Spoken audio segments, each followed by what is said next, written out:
நீ என்ன நாங்க யாருக்கு ஓட்டு போடுறோன்றது நாங்க சூஸ் பண்ணிக்கிடுறோம். அங்கெல்லாம் நீ வந்து உள்ள வந்து ரொம்ப இவிங்கள கேன்வாசிங் பண்ண வேண்டாம். அன்மாஸ்க் பண்றதெல்லாம் சிம்பிள் மேட்டருங்க. அவிங்களுக்கு என்ன தெரியுமா? பாஜகவ நாங்க தான் எதிர்க்கணும். ஏன் எதிர்க்கணும்னா, நாங்க தான் எதிர்க்கிறோம்ன்ற ஒரு பிம்பத்த இவ்வளவு நாள் உருவாக்கி வச்சிருக்கோம். அந்த பிம்பத்துல எங்க கூட சேர்ந்து டிராவல் பண்றதுக்கு வேணா என் கூட வா. நீ தனியா பாஜகவ எதிர்த்தேன்னா, அது எங்களுக்கு பிரச்சனை. அத நாங்க வந்து அலோவ் பண்ண மாட்டோம். உங்க கூட்டணி கட்சியில இருக்க எம்எல்ஏக்களும் இவங்களும் இதே சமூக நீதி அக்கறையோட தான் ஒருத்தவங்களும் வேலை செய்றாங்களா? அதான் சொல்றேனே ப்ரோ. பாஜக எந்த விதத்துல இவங்க சலிச்சவங்க? அவன் வந்து பேர் என்ன? ஆர்எஸ்எஸ் ஊர்வலம் நடத்துறான்னா, இவங்க வந்து அந்த வள்ளி கும்மி நடத்துறாங்க. முருகன் மாநாடு, வள்ளி கும்மிலாம் நடத்துவாங்க. அ அவ்வளோதான். ஏங்க என்ன வித்தியாசம் வள்ளி 2 பேத்துக்கும்? நான் என்ன சொல்றேன் 10,000 பேத்த கூட்டி இல்ல முருகன் கின்னஸ் ரெக்கார்ட் மாநாடு கூட ஓகே. அத வச்சு கூட நம்ம இது சொல்லலாம். அது நீ ஏன் அர்ஜுன் சம்பத்த கூட்டு வந்து நீ வந்து தலைமை தாங்க வைக்கிற? அவன ரொம்ப பெரிய சீஃப் கெஸ்ட் மாரி வந்து உட்கார வைக்கிற. ஆமா. ப்ரோ அர்ஜுன் சம்பத்லாம் எவ்வளோ பெரிய விஷம் ப்ரோ. அவன கூட்டிட்டு வந்து இவைங்க மாநாட தலைமை தாங்குறாங்கன்னா, அப்ப இவைங்க வந்து இவைங்கன்னு ஒரு ஆர்எஸ்எஸோட அவுட்ஃபிட் மாரி தான ப்ரோ செயல்பட்டுக்கிட்டு இருக்காய்ங்க.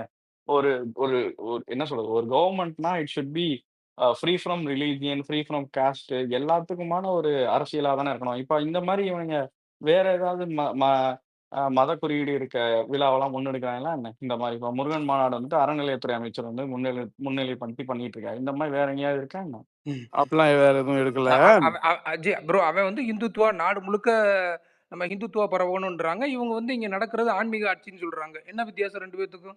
ஆமா. ஏங்க நான் ராமர் ஆட்சி, நீட்சின்னு சொன்ன கூட்டம் ராமர் தானங்க இவனுங்க. ஆட்சின்றாங்க. அப்ப என்ன ஏன்டா டேய்! வித்தியாசம்? நீங்கலாம் எவ்வளோ பெரிய ஃப்ராடு பசங்க. உங்களலாம் யாருமே கண்டுக்க மாட்றானுங்கடா உங்களலாம். ஆமா, அங்கிட்டு ஆமா, இருக்க ஆமா. இல்ல அங்கிட்டு இருக்க பெரியாரோடலாம் ஆப்போசிஷனும் ஈக்குவேட் பண்ணாங்க ராமர. ஆமா. ம். அங்கிட்டு இருக்க ஆப்போசிஷன் இன்ஆக்டிவா இருக்கு. அதனால நீங்க 5 வருஷம் ஷோவ ரன் பண்ணிட்டீங்க. பட் இனிமே வந்து நம்ம ஸ்க்ரீன்ல உங்க ஷோ ஓடுச்சுன்னா, ஸ்க்ரீன் கிளியர் வந்துரும். எக்ஸாக்ட்லி. மக்களுக்கு அதான் ப்ரோ. ப்ரோ நம்ம இந்த 5 வருஷம் இவங்க என்ன நெனச்சுட்டாங்கன்னா, நாங்க மீடியாவ பிரச்சனை கவர் பண்ணி இன்னொன்னுடா ரொம்ப மீடியாவுக்கு சிம்பிள். மீடியா அதான் மீடியா பிளஸ் அந்த சிறுபான்மை மக்கள் இடத்துல ஒரு பதட்டத்துல எப்பவுமே வச்சுக்கிறது. இவன் வந்துட்டு அது பேர் என்னது இதுல ஆர்எஸ்எஸ் பின்னணியில வர்றான் பாஜக பின்னணி. இப்போ இவர்கிட்ட வந்துட்டு ரொம்ப என்ன சொல்றது ஒரு யங்ஸ்டர்ஸ் பலம் வந்து ரொம்ப அது எக்ஸ்போனன்ஷியலா அந்த கருத்து வேற பயங்கரமா பரவிட்டு இருக்குது அந்த புரட்சி தீ. புரியல அதனாலதான் இவருடைய அந்த விசிட்டை வந்து பல நேரங்களில் வந்து நம்ம என்ன செய்யறோம் அப்படின்னு கேட்டாங்க நினைக்கிட்டு அந்த சென்னையை தாண்டி அந்த விழுப்புரத்தெல்லாம் தாண்டி அந்த சவுத்து அப்புறம் வந்து இந்த திருச்சி அந்த சைடு அந்த இதெல்லாம் வரணும் அப்படின்னு சொல்லிட்டு சொல்றோம். ஏன்னா அது வரும்போது அது ஏற்படுத்துற தாக்கம் இருக்குதா இல்லையா? அது வந்து ரொம்ப அப்படி ஒரு வாட்ஸ்அப் ஃபார்வேர்டா பரவுறதா இருக்கட்டும், ஒரு இதுவாக இருக்கட்டும், அவருடைய ஸ்பீச்சஸாக இருக்கட்டும், அங்கே வந்த க்ரௌடு அவருக்கு கிடைச்ச ரிசப்ஷன் அந்த வார்ம் வெல்கம் இதெல்லாம் வந்து ஒரு பெரிய வைப்ரேஷனை கிரியேட் பண்ணுது. அப்பப்போ நடக்கணும். இது வெகு விரைவில் கம்ப்ளீட்டாக நடக்கும்னு சொல்லுவீங்க. இப்போ இளைஞர்கள்லாம் கேட்பாங்க. இப்போ ஜமாத்தில் போய் முன்னாடி ஆகும்னு சொல்லுவாங்க. எதையாவது கேட்டு ஜும்மா பயான் அன்னைக்கு ஏதாவது ஒன்று சொல்லுவாங்க. ஒரு இதில் இதுதான் நம்மளுக்கு பாதுகாப்புன்னு சொல்லிட்டு உனக்கு எவ்வளோ கொடுத்தாங்கன்னு கேட்பான். இப்போ நீ ஏன் நான் யாருக்கு ஓட்டு போடணும் நீ ஏன் சொல்ற? பள்ளிவாசல்ல பேசுவாங்க இது. வாக்குச்சாவடியில போய் நான் சிந்திச்சு போட வேண்டியது. நீ ஏன்பா அதை சொல்லிட்டு இருக்கிற? உனக்கு எவ்வளோ அமௌண்ட் வெட்டினாங்கன்னு கேட்பான். உன்னுடைய தனிப்பட்ட தேவைகளுக்காக எதுவும் இந்த மாதிரி இது பண்றியா? முதல்ல சொசைட்டி இன்ஃப்ளூயன்ஸ் பண்றதுக்கு நீ யார்?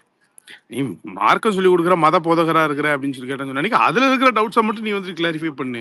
ஜனநாயக உரிமையை நான் எப்படி நிலைநாட்டணும் அப்படிங்கிறதுக்கு நீ ஏன் அது திமுக வக்காலத்து வாங்கிட்டு இருக்கிற? சரி வாங்குற அவன் நாளை பின்ன ஆட்சி பொறுப்புக்கு வந்து அவன் செய்யற அயோக்கியத்தான எல்லாத்துக்கும் நீ பொறுப்பேற்றுக்கிறியா? நீ முதல்ல அது இந்த இதே சும்மா டிக்ளேர் பண்ணு நீ முதல்ல இந்த ரொம்ப இதுலயே. கரெக்ட். ரொம்ப கரெக்டான பாயிண்ட் ப்ரோ. இது இல்ல ப்ரோ ஆல்ரெடி ஆரம்பிச்சிருச்சு. 2024ல நம்ம கன்டெஸ்ட் பண்ணாத போதே, அதாவது ஒரு சர்ச்ல போயிட்டு டிஎம்கேக்கு போடுங்கன்னு சொன்னப்போ, எந்திரிச்சு நான் ஏன் டிஎம்கேக்கு போடணும்னு ஒரு பையன் கேட்டதுக்கு, அதெல்லாம் அப்படித்தான்ப்பா சொன்னா கேட்கணும். அத நீ சொன்னாலாம் கேட்க முடியாதுன்ட்டு போயிட்டான். அவன் நம்ம கன்டெஸ்ட் பண்ணாத போதே இந்த நிலைமைன்னா, நம்ம கன்டெஸ்ட் பண்றப்போ இவன் வந்துட்டு டிஎம்கேக்கு போடுனான்னா வெறியாகி, இங்க பாரு ப்ரோ சாமி கும்பிட வந்திருக்கேன். சாமி கும்பிட்டுட்டு நான் பாட்டுக்கு என் வேலைய பார்க்க போறேன். அவனுக்கு பாரு. போடு, இவனுக்கு போடுன்றதெல்லாம் நீ சொல்லிக்கிட்டு இருக்க அதேதான் ப்ரோ. அதேதான் அங்க எக்ஸாக்ட்லி. ப்ரோ வந்திருக்கிறது இன்னைக்கு வந்து காலையில நடந்த பிரேயருக்காக வரோம். ஸ்பேஸ்ல பிரேயரை முடிச்சுட்டு அடுத்தடுத்த வேலையை நாங்க பார்ப்போம். நீ ஆமா. வந்து அது இந்த நொட்டு இது பண்ணு அப்படின்னு சொல்றதுக்குலாம் உங்களுக்கு எந்த வித இது சார்? இல்ல அதிகபட்சமா வந்து நான் ஒரு கருத்துரிமை இருக்குது சமுதாயத்துல, நான் ஒரு பெரிய மனுஷன், எனக்கு தெரிஞ்ச நல்லது கெட்டதை மக்களுக்கு சொல்லணும் சொல்லு, அவ்வளவுதான். அதை போட்டு கம்பல்லாம் பண்ணிட்டு இருக்க முடியாது இல்ல யாரும். இன்னைக்கு காலையில ஸ்பேசஸ்ல இப்ப நீங்க பேசுனீங்களே இதே சப்ஜெக்டிவா ஒரு ஒரு டாபிக் போச்சு. இந்த நம்ம நம்ம பையன் ஒருத்தன் போய் அவன் கேள்வி கேட்டான். ஏன்னா நீ டிஎம்கேல இவ்வளோ சமூக நீதி பேசுற, இவ்வளோ இது பண்ற, நீ ஊழல் பண்ற, எல்லாம் பண்ற, நீ என்ன இதுக்கு சீட்டுக்கு இது ஓட்டுக்கு காசு கொடுக்காமையா நீ ஜெயிச்ச? ஓட்டுக்கு காசு கொடுத்தால ஜெயிச்ச அப்படின்னா அங்க இருக்கிற எவனுமே நாங்க ஓட்டுக்கு காசு கொடுத்தோன்ட்டு அது அது அவன் அவன் வந்து ஸ்பேஸ்ல ரெக்கார்ட் ஆகுதுன்றதுக்காண்டி பயந்துகிட்டு சொன்னானா, என்ன ப்ரோ இல்லாட்டினா அதெல்லாம் அவங்க இல்ல இல்ல இல்ல ஓட்டுக்கு இல்ல ப்ரோ, காசு நான் மெயினான அத பாயிண்ட் என்ன சொல்ல ரெக்கார்டே வரேன். இருந்தாலும் ஓட்டுக்கு காசு குடுத்தா ஜெயிப்போம்னு சொல்ற தைரியம் இருக்கு ப்ரோ. அதெல்லாம் டேபு இங்க பாருங்களேன். இல்ல ப்ரோ, ஓட்டுக்கு காசு குடுத்து ஜெயிக்கிறான்றது உங்களுக்கு, எனக்கு, இசிஐக்கு யாருக்கு தெரியாதுன்னு நீங்க நினைக்கிறீங்க? இல்ல தெரியாது சொல்லுங்க. ப்ரோ. பட் ஆனா இருந்தாலும் அவன் வந்து அங்க வந்து அவ்வளோ கொள்கை பேசுறவன், அவ்வளோ இது வக்கனையா பேசுறான்ல. ஏன்னா எதுக்காவது குறைச்சல் இருக்கா? வாய்க்கிலேயே இங்க இருந்து ஜம்மு அண்ட் காஷ்மீர் வரைக்கும் போற அளவுக்கு வாய் பேசுறான்ல. ஏன் ஏன் இதை மட்டும் உன்னால பேச முடியல? அவன் அது எப்படி அவன் ட்விஸ்ட் பண்ணான் தெரியுமா? அந்த பையன் பேசிட்டே இருக்கும்போது ஒரு கோவத்துல நீங்க எல்லாருக்கும் தான் காசு கொடுக்குறீங்க அப்படின்னு உடனே, அப்ப எலெக்ஷன் கமிஷன் நாங்க காசு கொடுக்குறோமா? அவன் அந்த அந்த அந்த டாபிக் டைவர்ட் ஆயிட்டான். ஏன்னா ஓட்டுக்கு காசுக்கு ஓட்டு கொடுத்தா நீ ஜெயிக்கிற, நீ இல்லைன்ற அதுவே ஒரு ஒரு ஒரு ஒரு உன்னுடைய உன்னுடைய லட்சியம் எவ்வளவு, உன்னுடைய கொள்கை எவ்வளவு, நீ ஆட்சி நடத்துற லட்சணம் என்னன்றது தெரிஞ்சு போச்சு. அப்ப காசு கொடுக்கறதுனால தான் நீ ஜெயிச்சேனே ஒழிய உன் கொள்கைனால நீ ஜெயிக்கல. என்ன அங்கேயே அவனே செல்ஃப் ஆமா. எக்ஸ்போஸ் அவனே ஆயிடுறான். இங்க பாருங்களேன். இந்த கொள்கையெல்லாம் வந்து கோட்பாடுலாம் வந்துட்டு தூக்கி பிடிக்கிறது எல்லாம் இந்த ஆன்லைன் ஃபீல்ட்ல மட்டும் தான். அங்க ஆஃப்லைன்ல என்ன பேசணும்னா, மக்களோட மனநிலை, மக்களோட பிரதிபலிப்பு, மக்களோட அன்றாட பிரச்சனைய நீ தீர்த்தியா? இல்ல மக்கள அல்லாட விட்டு வேடிக்கை பார்த்தியா? அது போக கடைசில அந்த காசு. அந்த காச வாங்குறவங்க இனிமே என்ன பண்ணுவாங்கன்னா, அவங்க காச வாங்கிட்டு யாருக்கு போடணுமோ அவங்களுக்கு போட்டுருவாங்க. மாரிலாம் வந்துட்டு காச வாங்குனதுக்கு அப்புறமும் அவங்களுக்கு ஆப்ஷன் இல்லாமலாம் இல்ல. இப்ப அந்த மக்களுக்கு ஆப்ஷனும் கிடைச்சு போச்சு. Absolutely bro.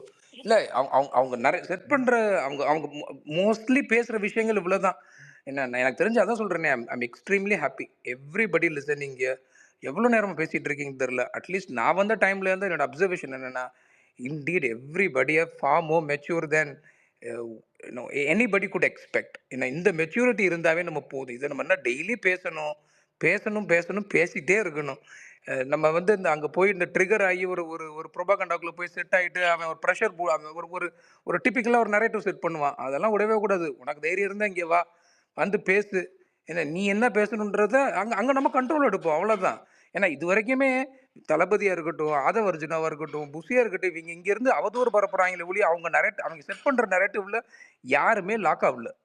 ஏன்னா எங்கேயுமே எனக்கு தெரிஞ்ச தளபதி வேற யோசிச்சு பாருங்களேன். யாரோ பாயிண்ட சொன்னா ப்ரோ, 1.5 வருஷமா கட்சி நடத்துறோம், பிரஸ் மீட்டே நடத்தல, எங்களுக்கு வேணுன்ற ரீச் கிடைச்சிருச்சு. என்ன நீ பிரஸ் மீட் நடத்தல, பிரஸ் மீட் நடத்தல கத்திக்கிட்டு தான் இருக்க ஒழிய பார்ட்டி அன்றன்றாட வளருது. அன்றன்றாட ஒரு கிளியர் ப்ரோக்ரஸிவ் பிளான் இருக்கு. அடுத்தடுத்த ஸ்டெப்புக்கு நாங்க போறோம். என்ன அது அது அது சொல்லி அடிக்கிற மாதிரி எல்லாம் தெளிவா பிளான் பண்ணி ஸ்டெப் பை ஸ்டெப்பா ப்ரோ இந்த கிளியர் இருக்கு. பிரஸ் மீட்டே ஒரு ட்ராப் தான். நான் திரும்பவும் சொல்லவா, இவங்க பெய்ட் மீடியாஸ் வச்சு அவர்ட்ட வந்துட்டு இன்செக்ட் அதாவது வந்துட்டு ஏதாவது ரொம்ப வந்து கேவலமான கேள்விகள்லாம் கேட்டு, அவர வந்துட்டு ஒரு நிர்பந்தத்துக்கு தள்ளி, "பார்த்தீங்களா இப்படி சொல்லிட்டாரு, அப்படி சொல்லிட்டாருன்னு" அவனுங்க நெனச்சுக்கிட்டு இருக்கானுங்க. நான் திரும்பவும் சொல்றேன், பிரஸ்ஸ மீட் பண்றத விட மக்கள மீட் பண்ணணும். நீ பிரஸ்ஸ மீட் பண்ணா என்ன பண்ணுவ? Fantastic point. அவர் சொன்னத மக்கள்ட்ட கொண்டு போறேன். நான் நேரடியா மக்கள்ட்டயே பேசிக்கிறோம். அடுத்து மக்களோட குறையெல்லாம் நாங்க எல்லாம் சேகரிச்சு தளபதிட்ட சேர்ப்போம். இல்ல அவரே வந்துட்டு குறை தீர்ப்பு முகாம்னு ஒண்ணு போடுவாரு. நீங்க 5 வருஷம் ஆட்சி நடத்தின லட்சணத்தெல்லாம் மக்கள் அவர்ட்ட வந்துட்டு குறையா சொல்லி கொட்ட தான் போறாங்க. பிரஸ்ஸ மீட் பண்றதுன்றதே, அது ஒரு போகஸ். என்னைய கேட்டீங்கன்னா, அது வந்துட்டு இன்னைக்கு பிரஸ் வந்துட்டு ஏங்க இந்த 1990லயாங்க நடந்த பிரஸ்லாங்க இப்ப இருக்கு. இன்னைக்கு பிரஸ் அண்ட் மீடியான்றது காசுக்கு வாலாட்டுற ஒரு நாய். அந்த நாய் வந்துட்டு எந்த காசுக்கு வேணா வாலாட்டும். அதனால எனக்கு பெருசா நம்பிக்கை இல்ல. இங்க யாராவது பிரஸ் அண்ட் மீடியாவ சந்திச்சு நம்ம தலைவர் அவரோட எலிஜிபிலிட்டிய ப்ரூவ் பண்ணணும்னு நெனைக்கிறீங்களா? கை தூக்குங்க. யாரும் இருக்கீங்களா? ஒரு ஆள் கூட இல்ல. அப்படிலாம் எதுவுமே கிடையாது இவனே. அது அது இல்ல See, இல்ல அந்த அதாவது எப்படின்னா டெம்ப்ளேட்டை நம்ம ஃபாலோ பண்ணோம் அப்படிலாம் ஒன்றும் கிடையாது. ஆமா. ஓகேவா? It's every parties choice. ஓகேவா? அது இல்லாம நீ வந்து ஒரு ஒரு இன்ஃபர்மேஷனே மேனிப்புலேட்டிவா உன் அஜெண்டாக்கு தகுந்த மாதிரி போடுற ஒரு மீடியா இருக்கிறதுல அந்த மீடியாக்கெல்லாம் நான் கொடுக்கணும், அது மூலியமா மக்களுக்கு தெரிய வரணும்னு அவசியமே கிடையாது. நாங்க போடுறது ஆல்ரெடி எல்லாருமே பார்க்கறாங்க, படிக்கிறாங்க. அது எல்லாரும் யாருக்கு ரீச் ஆகணுமோ அது ரீச் ஆகுது. எங்களுக்கு அதே போதும். அப்படி இன்கேஸ் அவர் கொடுக்க வரும்போது ஓகே, அது ஃபைன் தான். அவர் கொடுக்கட்டும், ஒரு பிரஸ் மீட் அதான் நான் சொல்ல கொடுக்கட்டும். வந்தேன். ஓகேயா? ம். அவருக்கு ரைட் டைம் என்ன அப்படிங்கிறது தெரியும். அவர் பார்க்கணும்னு நினைச்சு அவர் வந்து சில விஷயங்களை அட்ரஸ் பண்ணணும்னு நினைக்கும் போது அவர் பண்ணுவார், நிச்சயமா பண்ணுவார். அது ஒன்றும் பெரிய மேண்டேட்டரி எல்லாம் கிடையாது. ஆமா. ஏதோ பெருசா வந்துட்டு சீதாவ வந்துட்டு அக்னிகுண்டத்துல இறங்கி காட்டி போடா. நாங்க என்ன பண்ணுவோம்னா, எங்க ரூல்ஸ் அரசியல் நீங்க ஆமா. யார் ரூல்ஸை செட் பண்றது? நீங்க இங்க நினைக்கிற மாதிரிலாம் நாங்க பண்ணணும்னு. அவரு வந்துட்டு ஒரு புது வேவ கிரியேட் பண்ணிட்டு இருக்காரு. மக்களோட அன்பு டே பை டே இன்கிரீஸ் ஆகிக்கிட்டே இருக்கு. நம்பிக்கை இன்கிரீஸ் ஆகிக்கிட்டே இருக்கு. நீ வந்துட்டு இந்த கூட்டம்லாம் ஓட்டா மாறாதுன்னு இந்த காதுல செய்யற வேலைலாம் கூட்டமும் ஓட்டா மாறும், வராத கூட்டமும் ஓட்டா விழும். நீ என்ன வேணா பேசிட்டு திரி. கடைசி வரைக்கும் மெண்டல் மாரி யாருமே கண்டுக்க போறது கிடையாது. அவங்களுக்கே தெரியும் ப்ரோ. ஏன்டா மக்கள் நம்மளுக்கு இத்தனை நாளா தொடர்ந்து 2 தடவை வாய்ப்பு குடுக்கலன்னா நம்ம கிட்ட என்ன பிரச்சனை இல்லாமையா இருக்கு? ஏங்க இவங்க வந்தாலே ஹூலிகனிசம் காலையிலேருந்து இல்ல எல்லாமே காலையிலேருந்து வளர்ந்துருங்க. காலையிலேருந்து மதியானம் 3 மணி வரைக்கும் வெயிட் பண்ணி பார்த்துட்டு போறான் அவன். வாக்குச்சாவடியில போய் வேற ஒரு ஆளுக்கு ஓட்டு போட போறானா சொல்லு பார்ப்போம். வெயில்ல நீங்க உட்காந்து அப்புறம் வந்துட்டு பார்த்தோன்னு சொல்ல அன்னைக்கு அம்மா தங்கச்சி எல்லாரையும் கூட்டு வந்து வண்டியை பிடிச்சி செலவு பண்ணி கட்டிச்சோறு கட்டிட்டு இங்க வந்து பார்த்து அவர் பேச்சை கேட்டுட்டு ஓட்ட மட்டும் போய் இன்னொருத்தனுக்கு போட போறானோ அவன். கூட்டம் ஓட்டாம இருந்தா புரியல எனக்கு. Mental bro. ப்ரோ இவங்களுக்கு என்ன தெரியுமா? என்ன சொல்லி சமாளிக்கிறதுனே தெரியல ப்ரோ. பெரியார தான் ப்ரோ சொன்னாங்க. The man who doesn't fit in any ஃப்ரேம்ஸ்ன்னு. இவரையுமே எந்த பிராக்கெட்லயும் போட முடியல ப்ரோ. இவர சங்கின்னு சொன்னா எடுத்தோன்னே செருப்பால் அடிப்பாங்க. 2017ல சும்மா கிடந்த மனுஷன இவர வந்துட்டு ஜோசப்ன்னு சொன்னோன்னே, ஜோசப் விஜய்ன்னு அறிக்கை விட்டு அன்னைக்கு ஆரம்பிச்ச மாஸ் ஹிஸ்டீரியா ஜீசஸ் சேவ்ஸ்னு 2000 போட்டாரு டாப்ல. ஆமா 2025 வரைக்கும் ஓடிக்கிட்டு இருக்கு. அன்னைக்கு பிஜேபி அவர தொட்டா, இன்னைக்கு வரைக்கும் பிஜேபி அதற்கான ரெப்பர்கஷன்ஸ நம்மட்ட ஃபேஸ் பண்ணிட்டு தான் இருக்கான். அப்படின்றப்போ, டைரக்ட்டா அவர் வந்துட்டு நெறைய ஃபேஸ் பண்ணியிருக்காரு பிஜேபி. எதனால? அவர் வந்துட்டு ஒரு கிறிஸ்டின் சமூகத்துல இருந்து வராருன்னு அவரும் தன்னை அக்னாலட்ஜ் பண்ணிக்கிட்டாரு. மித்த மக்களுக்கும் தெரியும். அதையும் தாண்டி தான் அவர் அங்க இருந்து எங்க இருந்து வந்தா என்ன? அவர் வந்துட்டு ஒரு பொது சமூகத்திற்கான தலைவர். அவர நாங்க வந்துட்டு இத நீ திரையில ரசிகர். பிஜேபி மட்டும் சொல்லாத, திமுகவும் இதை செஞ்சிட்டு இருக்குது, செய்ய ஆரம்பிச்சிருச்சு, மீண்டும் செய்யும். ஆமா. கடைசியில அவங்க கையில எடுக்க போற ப்ரோ கடைசியில நீ வந்து அட்லீஸ்ட் எலெக்ஷன் அவனாச்சும் கேம்பெயின்ல எல்லாம் பாரு, சில தொகுதிகள் எல்லாம் அவங்க ஆமா. இந்த மாதிரி தான் பேசுவாங்க. இந்த ப்ரோ அவர் முழு பேரை கிறிஸ்துவரு சொன்னா அப்படிதான் ஓட்டு பேசுவாங்க. விழுகாதுன்னா, அப்ப இவன் ஆர்எஸ்எஸ் எல்லாம் தூக்கி சாப்பிட்டாங்களே செய்ய ப்ரோ இவங்க. ஏன்டா ஆமா, டேய் நிச்சயமா. அவர் இல்ல ப்ரோ ஜோசப் கரெக்ட். விஜய்ன்னு சொன்னதுக்கு அப்புறம் தானே ப்ரோ அரங்கம் வந்து அதிர்ச்சு, அது அரங்கம் நிறைஞ்சிச்சு. அதாவது 2017ல எப்படின்னா இன்னொன்னு ஒரு பாயிண்ட் மட்டும் ஆட் பண்ணிக்கிறேன். ஆர்எஸ்எஸ்ஸே கொஞ்சம் கூச்சப்பட்டு கொஞ்சம் மறைமுகமா, அதாவது இது இப்படி நேரடியா சொல்லக்கூடாது, இன்டைரக்டா சொல்லணும். நேரடியா சொன்னா நம்மளுக்கு வந்து பாத்தீங்கன்னா டைரக்டா இது பண்ற மாதிரி இருக்கும், அது நம்மளுக்கு எதிர்வினையா திரும்பும் அப்படின்னு சொல்லிட்டு அவனே கூச்சப்பட்டு பேசுற விஷயத்த இலைமறை காயா பேசுற ஒரு விஷயத்த இவன் நேரடியா போட்டு வந்துட்டு அடிச்சிட்டு இருக்கிறாங்க. கிட்டத்தட்ட ஹெச் ராஜா டோன் எடுத்துட்டாங்க. இதுதான் உனக்கு சிம்பிள் ப்ரோ. நான் என்ன சொல்றேன், அவர் ஜோசப் விஜய்ன்னு அவரோட அறிக்கையில விட்டதுக்கு அப்புறம் இன்னைக்கு தேதி வரைக்கும் அந்த மனுஷனுக்கு சினிமால தோல்வியே இல்ல. 8 வருஷமா ஒரு கோல்டன் ரன்ல இருக்காரு. அவர் ஜோசப் விஜய்ன்னு சொல்லி சொல்லியே தான் இந்த மக்கள் வந்துட்டு அவர் ஜோசப் விஜயா என்ன, முகமது விஜயா என்ன, எந்த விஜயா இருந்தா என்ன, அவர எங்களுக்கு விஜயா புடிச்சிருக்குப்பா. ஸ்க்ரீன்ல இத்தன வருஷமா என்ஜாய் பண்ணியிருக்கோம். நாங்க வந்துட்டு அவர்ட்ட எந்த டிஃபரன்ஸஸும் பார்க்க கிடையாது. நீ அதே பாலிடிக்ஸ்லயும் பண்ணேன்னா, அதே ஜோசப் விஜய நாங்க ஓட்டு போட்டு சிஎம்மாவும் தேர்ந்தெடுக்கிறோம். நீ பண்றது எங்களுக்கு தேவைதான். இந்த வேலை நீ பார்த்தா தான் வந்துட்டு பிஜேபி 2017ல இதே கேம்பெயின கையில எடுத்தான். நீயும் அந்த கேம்பெயின கையில எடுத்தீன்னா, எங்களுக்கான வேலை ரொம்ப சுலபமா இருக்கும். இல்ல அவனாச்சும்டா, நான் எப்படி பாக்குறேன்னா, அவனாச்சும் வந்து அவன் ஒரு முழு சந்தியா இருந்துட்டு, நான் வந்து ஹிந்து அல்லாத மத்த மதத்தை வந்து நான் சிறுமைப்படுத்தி தான் பார்ப்பேன், அவங்கள அப்படிதான் பேசுவேன் அப்படின்னு சொல்லிட்டு அது ஒண்ணு இருக்கான். ஒரு கேவலமான ஒரு புத்தி தான். நீங்க வந்து சமத்துவம் பேசிக்கிட்டு எல்லாமே ஒண்ணுதான், எல்லாத்தையும் மரியாதை கொடுப்போம் அப்படின்னு சொல்லிட்டு நீ வந்து இந்த பாதி சங்கி வேலை மாதிரி உனக்கு தகுந்த மாதிரி பேசுறது தெரியுமா? இதெல்லாம் நீ அவனை விட ரொம்ப கேவலமான ஒரு ஆள் தான். ஒண்ணு எதுக்குறனா முழுசா எதுக்கு? ஏன் இவ்வளவு ஒரு ஒரு இந்த நாடகம் போடுற வேலை உங்களுக்கு? இவர் வந்து ஒரு ஒரு மைனாரிட்டி இதுக்குள்ள அடங்குறாரு அப்படிங்கிறதுக்காக உன் அரசியல் ஆதாயத்துக்காக மட்டும் அப்ப மட்டும் உனக்கு தெரியுதா? இவர் மைனாரிட்டி மத்த இது அப்படின்னு சொல்லிட்டு சரி, இன்னைக்கு வந்த கூட்டம் என்ன ஜோசப் விஜய்ன்னு வந்துச்சா? இல்ல வெறும் விஜய்க்கு வந்துச்சா? யாருக்கு வந்துச்சு? உன்னால என்ன அப்படி முடியுமா? போய் தனித்தனியா அப்படி சொல்லியிருந்தாலும் தனித்தனியா அதுவும் உன்னால கொங்குல அதுவும் கொங்கு கரெக்ட் மாவட்டத்துல கொங்கு கொங்கு பெல்ட் வேற. மாவட்டத்துல போய் கேட்டு பாப்போமா? வந்த எல்லாத்தையும் நீங்க எதனாலங்க விஜய் பார்க்க வந்தேன்? விஜய்னா எனக்கு விஜய்ன்னு தான் தெரியும். நீங்க என்னன்னா இந்த மாதிரியான கேவலமான அஜெண்டாவெல்லாம் தூக்கி போடுங்கடா. அதுவும் டிஎம்கே நாங்க சமூக நீதி ஆட்சி, சம உரிமை ஆட்சின்னு பேசிக்கிட்டு இருக்கும்போது, நீங்க என்ன ஆர்எஸ்எஸ் பண்ற அதே வேலையை நீயும் வந்துட்டு மறைமுகமா பண்ணேன்னா, அப்ப உனக்கும் அவனுக்கும் என்ன வித்தியாசம்? ஹச்ராஜா பேசுவான் இதெல்லாம். அத நீ பேசுறேன்னா, அப்ப உனக்கும் ஹச்ராஜாவுக்கும் என்ன வித்தியாசம்? இத இப்ப இந்த சுச்சுவேஷன்ல வந்து ஹெச் ராஜா மறுபடியும் இத பேசி இருந்தாருன்னா இவனுங்க அப்படியே ஏதோ வந்து ஆமா. ஒழுக்கமாறு மாதிரி உட்காந்து நமக்கு வக்காலத்து வாங்கிட்டு இருந்திருப்பாங்க. சிவாஜி கிருஷ்ணமூர்த்தி பேசினதுக்கு எவனாவது பேசினாங்களா? ஏதாவது எதிர்ப்பு சொன்னாங்களா? இது தப்பு அப்படின்னு சொல்லிட்டு யாராவது சொல்றாங்களா? ஏன் ப்ரோ சிவாஜி கிருஷ்ணமூர்த்தி இல்ல வச்சு ஒரு நாள் ஒரு சிவாஜி கொள்கை மாநாடு கிருஷ்ணமூர்த்தினா நடத்தினா விடுங்க. இல்ல அதாவது ஆளுநர் நம்ம மீட் பண்ணிட்டு வந்தப்போ வந்துட்டு ஆளுநர் ஒரு ட்வீட் போட்டிருந்தாரு, ஜோசப் விஜய் தான் சொல்லியிருந்தாரு. அதுக்கு இந்த கொத்தடிமையெல்லாம் வந்துட்டு பொங்குனானுங்க. ஆனா சிவாஜி கிருஷ்ணமூர்த்தி பேசினதுக்கு வந்துட்டு ஒருத்தவங்கள வாய் திறக்கல.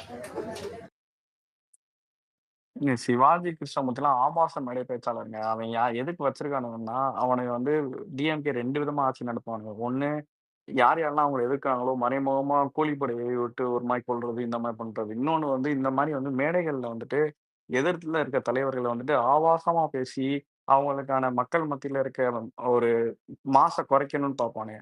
இவனுங்க வந்துட்டு இதெல்லாம் பண்ணி பண்ணி தானங்க இவனுங்க தோத்துருக்கானுங்க. மக்கள் இவங்களுக்கு செகண்ட் சக்சஸிவ் டெர்ம் குடுக்காததுக்கு காரணம் என்ன? இவனுங்க வந்தாலே வந்துட்டு கொலை, கொள்ளை எல்லாம் அதிகரிச்சுருங்க. லா அண்ட் ஆர்டரே இருக்காது. இவங்களுக்கு லா அண்ட் ஆர்டர் மெயின்டெயின் பண்ணவும் தெரியாதுங்க இவங்களுக்கு. இது நான் மட்டுமா சொல்றேன். மெயின்டைன் பண்ற இல்ல மெயின்டைன் பண்ண ப்ரோ தெரியாதுன்னா நீங்க சொல்லாத. லாண்டர்ன்னு சொல்றீங்க. லாண்டான்ற கெடுக்கிறதே இவனுக்கு தான். இல்ல ப்ரோ, அது ரொம்ப முக்கியமான பாயிண்ட். அதாவது இந்த லான்ற ஆர்டர் இஷ்யூவை எவ்வளவு வந்து ஒரு ஒரு தப்பான ஒரு ப்ரொஜெக்ஷன் மக்கள் கிட்ட கொடுக்குறான்னு பாருங்களேன். அதாவது எத்தனையோ லட்சக்கணக்கான விஷயங்கள் இந்த மாதிரி அன்றன்றாட ஒரு வீட்லயும் தமிழகத்துல நடந்துகிட்டு இருக்கு. அதுல ஃபில்டர் ஆகி நியூஸ்ல ரிப்போர்ட் ஆகுறது ஒரு நியூஸோ 2 நியூஸோ. அந்த 2 நியூஸையும் என்ன தெரியுமா ப்ரொஜெக்ட் பண்றாங்க? அதுவும் சட்டமன்றத்துல போய் எப்படி ப்ரொஜெக்ட் பண்றாங்க? நடக்கும் ஒரு சில தவறுகள், ஏன்னா அதையும் ஒரு ஒரு ஒரு மாதிரி பிராக்கெட் பண்ணி தட்டி கழிச்சிடுறாங்க. அப்ப எதுக்கு தான் நீ அக்கௌண்டபிலிட்டி? எதுக்கு உன்னை சீஃப் மினிஸ்டர் ஆக்கணும்? நடந்த ஒரு சில தவறுகள்னு சொல்லிட்டு என்னால எப்படி இதை கடந்து போக முடியுது? அப்ப அன்றன்றாட நீங்க நடக்கிற அக்கவுண்டபிலிட்டிலாம் கேட்டீங்கன்னு வச்சுக்கோங்க. அவன் எதுக்கு அக்கவுண்டபிலிட்டின்னா, இல்லாத அதாவது வந்துட்டு மேனிஃபெஸ்டோல ஒரு பொய்யான வாக்குறுதிய குடுத்து, அந்த வாக்குறுதிக்கு அக்கவுண்டபிலிட்டி ஏத்துக்கடான்னா கூட இவங்களால ஏத்துக்க முடியாது. இவங்க பண்ணாத தப்புக்கு அதாவது இவங்க ஆட்சியின் கீழ நடக்கிற எந்த வன்முறைக்கும் இவங்க பொறுப்பு ஏத்துக்குவாங்கன்னு நினைக்கிறீங்களா? அக்கவுண்டபிலிட்டிலாம் எங்கேயுமே கிடையாது ப்ரோ. இவங்க என்ன சொல்றீங்க? மேனிஃபெஸ்டோல நாங்க நீட்ட ஃபர்ஸ்ட் ஆட்சிக்கு வந்தோனே நீட்டுக்கு உச்சநீதிமன்றம் கிடுக்குப்பிடி போட்டா மட்டும்தான் அக்கௌண்டபிலிட்டி. ஆமா. அப்பதான் அக்கவுண்டபிலிட்டி எடுப்போம் நாங்க. நான் என்ன சொல்றேன், நீட்ட நான் ஒழிச்சிருவேன் ஒரே கையெழுத்துலன்றேன்ல. தலைவர் என்ன சொன்னாரு? மொத அந்த ப ம ம ப பசங்களுக்கு பிரைஸ் டிஸ்ட்ரிபியூஷன் அப்பவே, அது கன்கரன்ட் லிஸ்ட்லருந்து ஸ்டேட் லிஸ்ட் கொண்டு வராம நீட்ட அபாலிஷ் பண்றது ஸ்டேட்டால முடியாது அப்படின்னு சொல்றாரு. அப்படி இருக்கும்போது, நீ ஏன் மக்களுக்கு அந்த உண்மைய சொல்லல? இன்னொரு பாயிண்ட் இவரு சொல்லிக்கோ. அந்த டைம்ல சட்டமன்றத்துல தீர்மானம் போட்டிருந்தாங்க. அந்த தீர்மானத்தையும் வரவேத்தார் அவரு. நம்ம ஆமா, மாநில அரசு சட்டமன்றத்துல ஏன்னா அவருக்கு தெரியும் அதுதான் ரூட், அதுதான் ப்ரொசீஜர் அப்படின்னு சொல்லிட்டு. அப்ப அந்த நேரத்துல நீ வந்து ஒரு ப்ரொசீஜர் இதுதான் வே அப்படின்னு சொல்லும்போது நீ அதுல தான் போக ஆமா. முடியும். நீ உன் அரசியல் லாபத்துக்காக இஷ்டத்துக்கு அந்த இடத்துல வச்சு ஸ்டூடெண்ட்ஸ் முன்னாடி திமுக இருக்கிறீங்க. எப்போ பண்றாரு? சட்டசபையில நீங்க வந்துட்டு கையை தூக்கும் போது அது நம்மளால முடியாது, அது ஒன்றிய அரசு கையில. அப்போ சொல்றாரு இதை நீங்க அந்த டைம்ல ஏன் போய் சொன்னீங்க அப்படின்னு சொல்லிட்டு. அது கேட்க வேண்டிய பாயிண்ட் தானே அது. அந்த ஆமா. டைம்ல ஏன் போய் சொன்னீங்க? இது ப்ரோ, அது இந்த எவ்வளவு எஜுகேஷன் கஷ்டத்தை இப்பவே வச்சிருப்பாங்க அப்பவே நீங்க எஜுகேட் பண்ணிருக்கணும்ல. இதுதான் ப்ரொசீஜர், இதை செய்வோம் அப்படின்னு சொல்லியிருந்திருக்கணும்ல. ப்ரோ. இதெல்லாம் தான் பாசிபிலிட்டிஸ். இந்த வித்த இந்த எங்களுக்கு வருஷத்துக்குள்ள தெரியும். அது முடியாது. ஆமா, அது எப்ப அது இதுக்குண்டான ப்ரொசீஜர் இதெல்லாம் தான் இவ்வளவு நாள் ப்ரோ எடுக்கும் இந்த டைம். இதெல்லாம் நீங்க எஜுகேட் பண்ணிருக்கணுமா இல்லையா? அதை சொல்லிருக்கணும்ல. நீ அதெல்லாம் விட்டுட்டு மக்களை ஏமாத்துற மாதிரி ஒரு ஒரு இதா வந்து டக்குன்னு நாங்க கிழிச்சிருவோம் ஒழிச்சிருவோம் அப்படிலாம் சொல்லிட்டு இதெல்லாம் ஏமாத்து வராங்க. சுரேந்தர் ப்ரோ, யோசிச்சு பாருங்களேன். ராஜா இந்த இந்த நீட்டை வந்து எடப்பாடி பழனிசாமி வந்து போன அவர் பீரியட்லயே பாஸ் பண்ணும்போது இது எவ்வளோ பெரிய அயோக்கியத்தனம். நம்மளால இதை வந்து நம்ம சாத்தியக்கூறே இல்லைன்னு சொல்லி ஒரு இன்டர்வியூல பேசியிருப்பாரு. அப்ப இவங்களுக்கு ம், பவருக்கு வர வேண்டிய வெறி எந்த எக்ஸ்ட்ரீம்ல நம்ம பவருக்கு வரணும்ன்ற ஒரு வெறி இருந்ததுன்னா, சாத்தியக்கூறே இல்லாத ஒரு விஷயத்த மக்களை போய் நம்புற மாதிரி. ப்ரோ நீங்க என்னன்னு நினைச்சுக்கோங்க, நான்லாம் சத்தியமா நம்புனேன் இவங்க நீட்டை ஒழிச்சிருவாங்கன்னு. நீங்க எப்படி ப்ரோ நம்புனீங்க? ப்ரோ நான் நானா நம்பினேன் ப்ரோ. எப்படி அவங்க உதயநிதி ஸ்டாலின் வந்து நாங்க வந்தோடனே ஏதோ இல்ல சட்ட அந்த ப்ரோ டைம்லயே ஒரு பாமர 2021 பாமர எடப்பாடி ப்ரோ மக்கள் நான்லாம் நம்பினேன் ப்ரோ. நீங்க என்னன்னாலும் இல்ல ப்ரோ. நினைச்சுக்கோங்க. நான் இல்ல ஒண்ணு சொல்லவா? எடப்பாடியும் இத கேட்டாரு, எப்படி தூக்குவீங்க நீங்க, எப்படி தூக்குவீங்க? நாங்களும் தான் சட்டமன்றத்துல தீர்மானம் போட்டிருக்கோம், அதுக்கு தான் நாங்க ஜனாதிபதி கிட்ட அதுக்கு தான் சீக்ரெட் வச்சிருக்கேன்னு சொல்லி உதய் சொல்லி அந்த சீக்ரெட்ட ஆமா ப்ரோ ஆமா நான் ஆமா. அந்த உங்களுக்கு சீக்கிரட்லாம் அதுக்குதான் தெரியாதா? நம்பினேன் ப்ரோ. இதெல்லாம் உண்மை போல இருக்குடா. ஏதோ என்ன டிஎம்கேல ஒரு ட்ரிக் டிபி இருக்கு. இதெல்லாம் நீங்க அதுக்கப்புறம் நம்ம உதய் ஒண்ணு படிச்ச நீங்க பண்ணாரு. பசங்க நம்பணும்னு நம்ம நினைச்சுக்கோங்க, நான் நம்பினேன் ப்ரோ. நீங்களும் வாங்க எங்களோட வந்து சேர்ந்து போராடுங்க, நீங்களும் அழுத்தம் கொடுங்க, கிரெடிட் வேணாலும் நீங்க எடுத்துக்கங்க, ஆனா வாங்க மூட்டை அப்படின்னு சொன்னாங்க. இல்ல ப்ரோ, பூச்சியை கொல்லும் நவீன மிஷின் தெரியுங்களா? இல்ல அந்த மாதிரி தான் இவங்களோட இல்ல இவங்க இவங்க இவங்க சொல்ல வந்த விஷயம் என்னன்னா ப்ரோ, இப்ப நான் நம்பினேன். இந்த மாதிரி தான் ஒரு வீட்லயும் ஒரு பெற்றோர் நம்பி இருப்பாங்க. எத்தனை இததான் பேர். நான் சொல்ல வந்தேன். இல்ல சோகமான விஷயம் என்னன்னா, நம்ம பையனும் மெடிக்கல் படிச்சிருவான்னு சொல்லிட்டு, அந்த எக்ஸாக்ட்லி. மக்களுக்கு தெரியாது இல்லையா? இவனால அந்த நீட்ட வந்துட்டு கேன்சல் பண்ண முடியும்னு இவனால தெரியாது இல்லையா? அவங்கலாம் நம்பிக்கையில ஏமாத்தி ஓட்ட வாங்கிட்டு, இன்ன வரைக்கும் ப்ரோ நீட்னால வந்து எத்தனை உயிரிழப்புகள் பிள்ளைய நடந்துட்டு தான் இருக்கு. இறந்துச்சுங்க. அந்த தகப்பன் விட்ட கண்ணீர். ஏண்டா இதெல்லாம் உனக்கு நடக்கும்னு தெரிஞ்சும் நீட் நம்ம பசங்க கேன்சல் பண்ணலைன்னா அந்த அந்த இறப்புன்றது அது அது ஒரு ஏன்னா அவன்லாம் வந்து அதெல்லாம் ஒரு ட்ரீமுங்க ஒருத்தனுக்கும். படிச்சு அதாவது வரணுன்றது தெரியுங்க. எடப்பாடி டைம்ல நடந்தது மாபெரும் அநியாயம்னா, அதை நான் துயர் துடைக்க வரேன்னு சொல்லிட்டு ஃபால்ஸ் ப்ராமிஸ் பண்ணி அதை நம்ப வச்சு இன்னொரு தடவை கழுத்து நம்ப இருக்கிறது வச்சா இருக்கு தெரியுமா? அதுதான் ப்ரோ முக்கியமான பாயிண்ட். ப்ரோ நீங்க என்னன்னாலும் நினச்சிக்கோங்க, லட்சக்கணக்கான மக்கள், எனக்கு விவரம் தெரிஞ்ச மக்கள் நம்புனாங்க. நீட்டுக்கு ஏதோ ரகசியம் இருக்கு, உண்மையிலேயே இவங்க வந்து ஒழிச்சிருவாங்க அப்படின்னு நம்பின ஆட்கள் எனக்கு நல்லா தெரியும். சின்ன பசங்களே சொல்றேன் ப்ரோ. அதெல்லாம் நம்ம நம்ம நம்ம பேசும்போதே கவலைப்படாதீங்கடா, டிஎம்கே வந்துருச்சுன்னா என்ட்ரன்ஸ் எக்ஸாம் ரிசல்ட்டே போதும், அதுக்கப்புறம் நீட்லாம் இருக்காது, எல்லாம் ஈஸியாக இது ஐ மீன் நம்மளுக்கு இவ்வளோ கஷ்டங்கள் இருக்காது, அடுத்து வர பேட்சுக்கு நீங்களாம் ரொம்ப லக்கிடா அப்படி இப்படின்னு பேசின ஆட்கள்லாம் எனக்கு தெரியும் ப்ரோ. நம்புனாங்க. ஒரு சாத்தியக்கூறே இல்லாத ஒரு விஷயத்த நீ எப்படி நம்பின மாதிரி பேசி இன்னைக்கு ஒரு ஒரு இறந்த ஒரு ஒரு உயிருக்கும் ஒரு ஒரு ஒரு தடவை பாவம் அவங்க அவங்க அம்மா இல்லை, அவங்க அப்பா அந்த பையனை படிக்க வச்சிருக்காரு. வீட்டுக்கு ஒரே பையன், அந்த பையன் இறந்து போயிட்டான் நீட்டுக்கு. அவங்க அப்பா நான் இதுக்கு மேல வாழ்ந்து என்ன பிரயோஜனம்னு ஒரு கேள்வி கேட்கிறாரு. இந்த தப்பான எக்ஸ்பெக்டேஷனை செட் பண்ணது யாரு? அதெல்லாம் வாய்ப்பே இல்லப்பா. நீட்டை ரொம்ப சென்சிட்டிவ் மேட்டருங்க, இதெல்லாம் ரொம்ப ரொம்ப சென்சிட்டிவான விஷயம். இதை நீங்க கேட்டீங்கன்னா நீட்டை கொண்டு வந்த பிஜேபி கேள்றாமா. ஏன்னா மூதேவி அவன் அதை கொண்டு நீட்டு கொண்டு வந்துட்டான்டா, அவன் அவன் கொண்டு கொண்டு வந்துட்டான், வந்ததுனாலதானடா இங்க இவ்வளவு உயிரிழப்புகள் நடந்துகிட்டு இருக்கு. அதை நான் அவன் கொண்டு வந்துட்டான். அந்த அதை நான் நீட்டை ஒழிப்பேன் கேன்சல் பண்ணிட்டு பொய்ய வந்தா சொல்லி, ஆட்சிக்கு வந்த அதை ஒழிப்பேன், அதை ஒழிச்சே தீருவன் பொய் சொல்லி வந்தியே நீ. Bro this government has been utter அவன் எதிரி, டிசாஸ்டர் நீ கேன் துரோகி. இவன் சென்சிட்டிவ் இல்ல இஷ்யூத்தை அனிதா, ஹேண்டில் பண்றதுல இந்த கவர்மெண்ட் ரொம்ப மக்கு ப்ரோ. இவங்களுக்கு ஒரு விஷயத்தை எப்படி ஹேண்டில் பண்ணும்? இப்போ திருப்பரங்குன்றத்துல ஒரு ரிலீஜியஸ் கான்ஃபிளிக் போகுதுன்னா அதுல சீஃப் மினிஸ்டருக்கும் சே கிடையாது, டெபுட்டி சீஃப் மினிஸ்டருக்கும் சே கிடையாது. அப்ப நீ அந்த இடத்துல என்ன இம்ப்ளை பண்றன்னா, அந்த மக்கள் அங்க என்ன பிரச்சனைக்கு உட்பட்டாலும் முதலமைச்சர்ட்ட இருந்தும் துணை முதலமைச்சர்ட்ட இருந்தும் எந்த விதமான கருத்துக்களும் வராதுன்னா, அப்ப நீ என்ன பண்ற? இதுல வந்துட்டு ஓட் பேங்க் சம்மந்தப்பட்டிருக்கு. நான் ஒரு ஸ்டாண்ட் எடுத்தேன்னா, இன்னொரு சமுதாய மக்கள் எனக்கு ஓட்டு போட மாட்டாங்க. அப்படின்னு நீ ஸ்டாண்ட் எடுத்தாலே நீ உன்னோட அ இதாவே நீ தோத்துட்டியே! நீ வந்து அங்க நீ அங்க என்ன பண்ணியிருந்திருக்கணும் தெளிவா? 144 தடை உத்தரவு ஏன் போட்டீங்க? மதுரையில ஏன் 144 போடப்பட்டுச்சு? ரிலிஜியஸ் கான்ஃப்ளிக்ட் வந்துரக்கூடாது, பிரச்சனை வந்துரக்கூடாதுன்னு. அப்படி இருக்கிறப்போ, அன்னைக்கு தேதிக்கு அண்ணா சிலைக்கு மாலை போட்டு உங்க மாஸ்க் காட்டுறது தான் வேலையா? அத கோட் பண்ணி ஆர்எஸ்எஸ்காரன் அங்க பேரணிக்கு அனுமதி வாங்கிட்டு போயிட்டானே!